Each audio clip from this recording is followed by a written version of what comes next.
Hi everyone, I welcome you all again on new day with some new things from our daily The Hindu newspaper based analysis.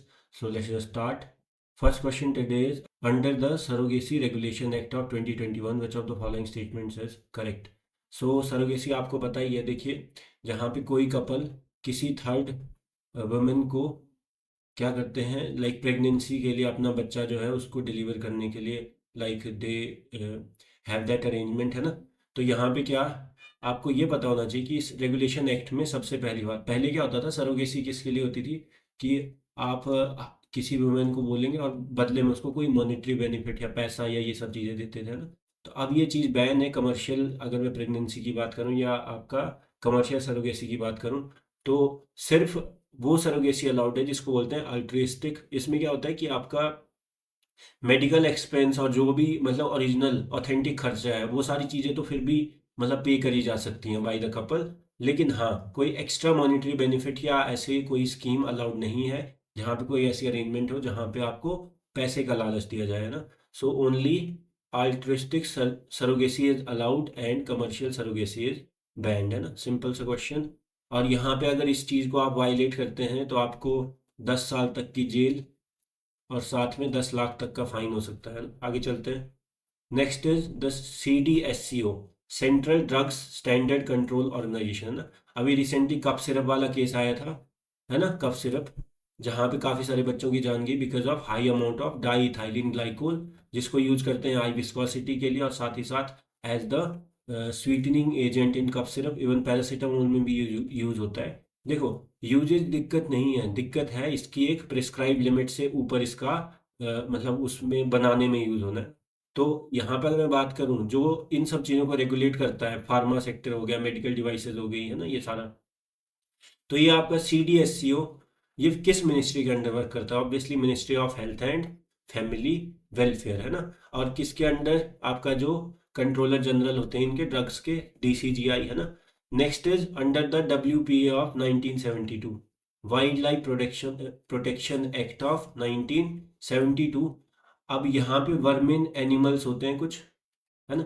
आज schedule 1 के बारे में तो मैंने आपको बताया है। शेड्यूल 1 वो शेड्यूल है वाइल्ड लाइफ प्रोटेक्शन एक्ट का जिसमें अगर किसी एनिमल को रखा गया है तो उसके लिए बहुत ही स्ट्रिक्ट लीगल मतलब प्रोटेक्शन दी जाती है ना, मतलब कि बहुत ज़्यादा जहाँ पे इंपॉर्टेंस है उनको शेड्यूल 1 में रखा जाता है। तो शेड्यूल 2 भी आपको पता ही है पहले से। अब शेड्यूल 5 क्या होता है? शेड्यूल 5 में आपका लिस्ट होती है ऑफ वर्मिन एनिमल्स। किसकी?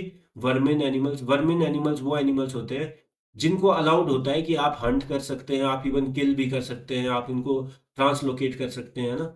ये क्यों होता है? बिकॉज कुछ एनिमल्स, अगर मैं ह्यूमन एनिमल कॉन्फ्लिक्ट की बात करूं तो कई बार क्या होता है कि नेसेसरी हो जाता है सर्वाइवल के लिए। लाइक अगर मैं रैट्स की बात करूं जो आपका क्रॉप को मतलब, या माइस की बात करूं, है ना, या बैट्स की बात करूं, ये सारी चीज़ें क्या होती हैं मतलब ह्यूमंस के लिए हार्मफुल है।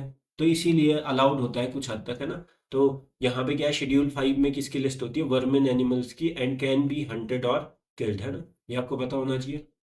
और next is concurrent list. Concurrent list आपको पता है, देखो शेड्यूल 7 में आपका जो, अगर मैं सेपरेशन ऑफ पावर्स की बात करूं तो स्टेट लिस्ट, यूनियन लिस्ट और कंकरेंट लिस्ट। स्टेट लिस्ट वो लिस्ट जिसमें आपका ये सारी चीज़ें आती है, स्टेट अफेयर्स होते हैं जैसे हेल्थ हो गया, ये सारी चीज़ें। यूनियन लिस्ट, फिर कंकरेंट लिस्ट में आपका यूनियन भी लॉ बना सकता है और स्टेट भी लॉ बना सकता है। लेकिन यहाँ पे क्या होता है आपको पता होना चाहिए कि अगर एक ही चीज़ पे यूनियन का भी लॉ और स्टेट का भी लॉ है तो यूनियन के लॉ को ज़्यादा पावर दी जाती है। एक्सेप्ट एक्सेप्ट अगर स्टेट वालों ने जो लॉ बनाया है उसमें उन्होंने प्रेसिडेंट का एसेंट लिया हुआ है, प्रेसिडेंशियल एसेंट, तो वो आपका जो स्टेट लॉ है वो ज़्यादा वहाँ पे सुपरसीड कर जाता है ना। तो ये आपको एक्सेप्शन पता होना चाहिए, है ना, एक्स्ट्रा। तो यहाँ पे क्या है रिगार्डिंग द कंकरेंट लिस्ट कि union law prevails unless the state law gets the presidential assent, है ना। तो ये आपको पता होना चाहिए, सिंपल सा क्वेश्चन। नेक्स्ट, अभी आपको डेली पता है नोबेल प्राइज मिल रहे हैं ना। हमने फिजियोलॉजी वाला डिस्कस किया था रेगुलेटरी टी सेल्स के लिए, है ना। फिर फिजिक्स वाला किया था, है ना, फिजिक्स वाला किया था macroscopic quantum tunnelling in electric circuit, है ना। और उसके बाद हमने आपका केमिस्ट्री वाला किया था, है ना, आपका मेटल ऑर्गेनिक फ्रेमवर्क जो एक मटेरियल था, पिछले कल मैंने बताया था। अब यहाँ पे लिटरेचर का भी मिल चुका है। पिछले कल लिटरेचर में आपका मिला है Laszlo Krasznahorkai, which of the following is correct about him, है ना। तो 2025 होगा यहाँ पे, है ना, ये यहाँ पे प्रिंट गलत हो गया।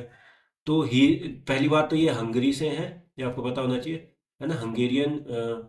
और दूसरी बात ये खास बात है, इनको 2015 में ऑलरेडी एक बुकर प्राइज होता है, हमने डिस्कस किया था बुकर प्राइज अभी कुछ लेक्चर्स पहले, बुकर प्राइज वो भी इनको मिल चुका है 2015 में ऑलरेडी। तो ये चीज़ आपको पता होनी चाहिए ना, ये हंगरी से है और इनको ऑलरेडी अपना 2015 में बुकर प्राइज मिल चुका है। अगर मैं दोबारा से बात करूँ, नेक्स्ट क्वेश्चन है surrogacy regulation act of 2021।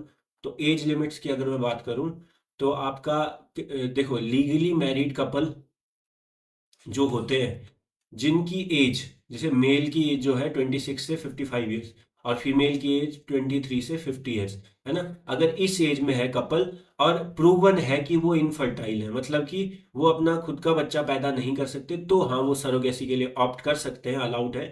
Otherwise नहीं कर सकते, मतलब ये रेगुलेशन में है सरोगेसी के, है ना, नहीं तो इसका मिसयूज होता है, मतलब पैसे का लालच देके ये सब चीज़ें, है ना, कि कमर्शियल प्रेगनेंसी वो सब बैंड है। हाँ, couple must be legally married and medically proven infertile, है ना। एज लिमिट आपको पता होनी चाहिए, 26 से 55 और 23 से 50, है ना। और एक और चीज़ यहाँ पे होती है, अगर कोई फीमेल है वो डाइवोर्सी है या फिर विडोड है और उसकी एज 35 से 45 साल की है, तो उनको भी अलाउड है ना सरोगेसी। तो ये आपको पता होना चाहिए, है ना। So that's all for the day, I hope you like the video, है ना, and I will see you all in the next video.